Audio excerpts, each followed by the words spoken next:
I am Ferdinand Marcos, and I am the President of the Republic of the Philippines. I stand today on behalf of 110 million Filipinos. Hi everyone, it's me again. Hello universe. Yan guys, so nakikita nyo itong nakikita ko. Ito po guys ang isa sa mga abogado ni Sara Duterte. At yan po si NBI Director Santiago. Alam po naman natin ngayong araw ang takdang ang pangalawang subpoena kay Sara Duterte regarding dito sa issue niya, no? Sa banta na pagpatay sa Pangulo. So as usual guys, feeling niya sa sarili niya very important person, VIP, no? Ayan, hindi na naman siya sumipot. Ang dami niyang alibay, mga kababayan. O pagkatapos pumunta ng abogado niya sa NBI, ayun, nag-press conference kung ano-anong pinagsasabi. 'Di ba?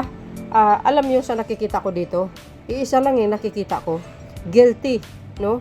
Kasi kung hindi ka guilty, dapat harapin mo yung kaso na kumbaga yung subpoena na dapat mong harapin, 'di ba?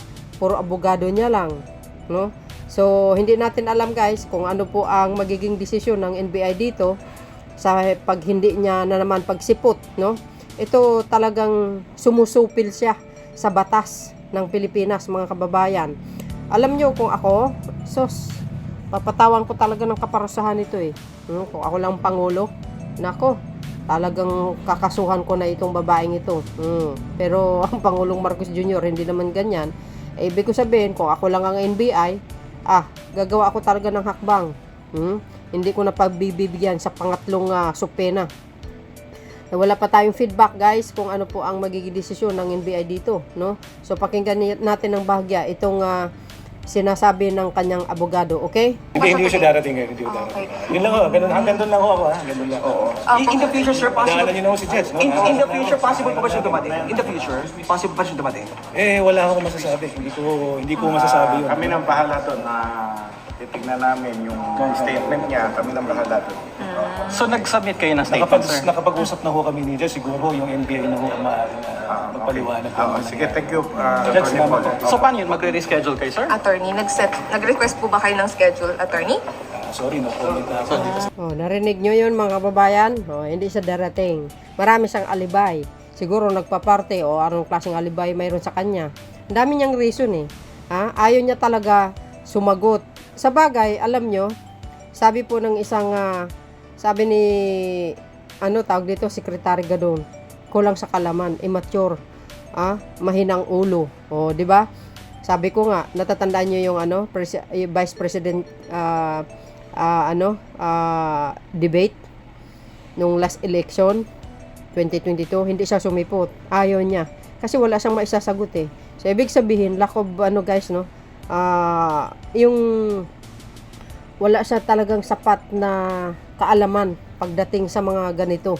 Gusto niya laging yung gusto niya laging paboran, pero hindi naman yata pwede yung ganun. Vice Presidente ka, dapat sagutin mo yung mga aligasyon laban sa iyo. So dahil dyan mga kababayan, ito another news para sa ating lahat. 'Di ba? Sa House Committee of Good Governance, di ba tinanggalan po ang kanyang budget 2025, nagiging 733 million dahil nga dito sa mga anomalya na nakikita sa paggastos niya dito sa confidential fund. 'Di ba? Talagang grabe ang pag-usisa niyan. So nakita natin ang mga anomalya, ang maling paggastos. Hindi alam kung saan napunta yung pera na yon. Sabi ni Congressman Chua, talaga namang maraming misus na talagang nakita. Sabi nung isang Congressman Ortega, correct me if I'm wrong, sabi binulsa, talagang nagkakaroon talaga ng korupsyon. So malalaman po natin ang mga resulta na yan sa darating na panahon kung ang magiging hakbangin ang House Committee. For sure, tuloy-tuloy po yung investigasyon hanggang matapos at hanggang sumite ng kaukulan ng mga reports kung saan man yan dapat kasuhin. So dahil dito guys di ba bukod sa House Committee, dadaan pa rin ito sa Senado. Nako, sa araw na ito, nagkaroon po ng pagpupulong, no? Uusap tungkol dito sa budget ni Sara Duterte. Maraming senador na pumayag na ibalik yung dating budget na 1.3 billion. Okay. Di ba? Mga kababayan. Maraming sang-ayon na wag daw tapyasan yung kanyang budget. Di ba ang hililing niya is 2.37 billion. Ang laki yun, guys, ha? Gusto niya talaga po mga papantayin yung konfi ni Pangulong Marcos Jr. Di ba ang alam ko, ang Pangulo lang ang may karapatan lang mayroong ganyan, hindi ang BC. Well, correct me if I'm wrong. So dahil dito, guys, nagkaroon po ng butuhan para dito sa budget ni Sara Duterte. Ito po ang resulta. Panoorin natin. Contained po ba siya o ano nangyari sa'yo? Ganun pa rin kung ano yung napasa natin sa Senado at yun din pareho sa House na-retain yung budget. So it's 7335. Yes, about 7 months. Yung AKAP, nagkaroon ng pag-uusap tungkol dyan. Alam naman natin na yung AKAP ay inisyatibo ng House of Representatives. So, pagdating sa mga ganon, in-explica nila kung bakit ito ay isang paraan na mas makakatulong sa ating mga kababayan. Ito naman ay ating pinakinggan at pinagbigyan rin. Kaya lamang, hindi namin pagkasunduan namin na babaan ang pondo para sa AKAP. So yung initial amount na hinihingi ng House na 39 billion, if I'm not mistaken, medyo nakababa natin sa 26, about 26 billion or 20 plus billion. So hindi siya katulad nung hinihingi nila, pero napagbigyan natin dahil nga itong AKAP ay mas lalo nating pinaklaro kung para saan ba ito. So ito ay para pangtulong dun sa mga nangangailangan na minimum wage earners na apektado ng mga sitwasyon o kaya ng inflation ngayon. So ngayon mas malinaw na talagang dapat minimum wage earners and below. Tama po yan, tama. Meron participation ngayon sa AKAP. Pero syempre, ito ay nilinaw natin yung mga guidelines para dito. Kasi dati ito ay sa House initiative lamang.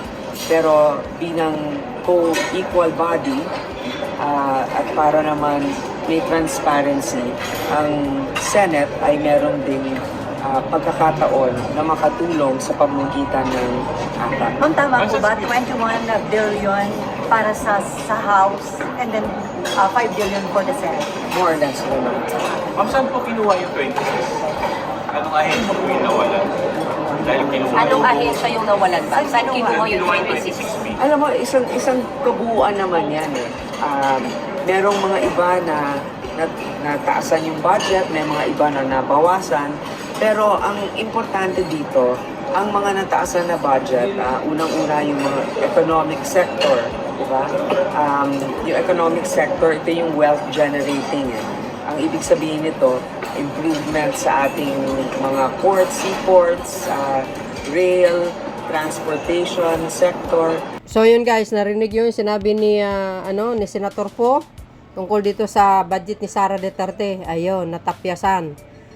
So kung ano po ang binigay ng House, 733 million ang budget ng OBP, ganun din po ang Senado. Agay. Di ba? Kasi nakita nila na mayroon talagang hindi tamang paggastos. Tsaka isa sa pundo ni Sara Duterte at ongoing pang hearing this coming next year, 'di ba? Napaka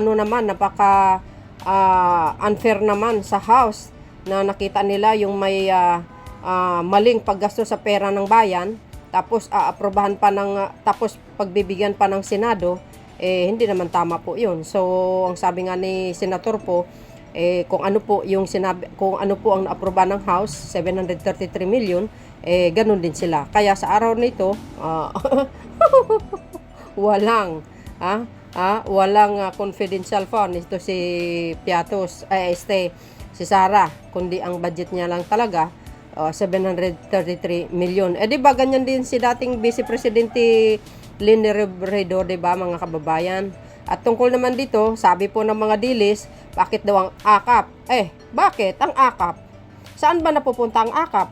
Kung tinanggal man or tinapyasan man ng bahagya ang akap, okay lang yun. From 39 to 26 billion. Okay lang yun. At least ang akap, kung nakikita nyo naman, ang galaw ng ang kongreso ay binibigay yan sa mga mamayang Pilipino na hindi sapat ang kita ayon kay kung senator po. Tama naman yun. At least napupunta din sa taong bayan yung akap. Eh kung ikumpara mo naman dito sa confidential ni Sara Duterte, 'di ba? Narinig nyo ang nangyayari? May korupsyon na nakikita. Nawawala ang malaking pera, 612.5 million. Nasaan napunta yun? Sabi ng House Committee and Good Governments sa hearing nila dito kay Sara. Kaya nga nagkanda issue eh. Kaya sabi nga ng ibang mga mambabatas, impeachment. Di ba nag-file ng impeachment itong mga makabayan at akbayan? Kasi nga, kurap. May kurakot na nangyayari. Hindi pa nga tapos ang hearing. Kaya yon, wag nyo na ikumpara yung akap, mga dilis, doon sa confidential fund ng amo nyo. Ay sa kanya, winaldas eh. Yung akap, nakikita natin, pinamimigay yan sa Luzon, Visayas at Mindanao. Tama naman yung sinabi ni Senator Po na itutulong sa mga nangangailangan. Di ba guys? So yun guys, ang latest updates natin sa araw na ito. Hindi siya sumipot sa NBI. Maraming kadahilanan.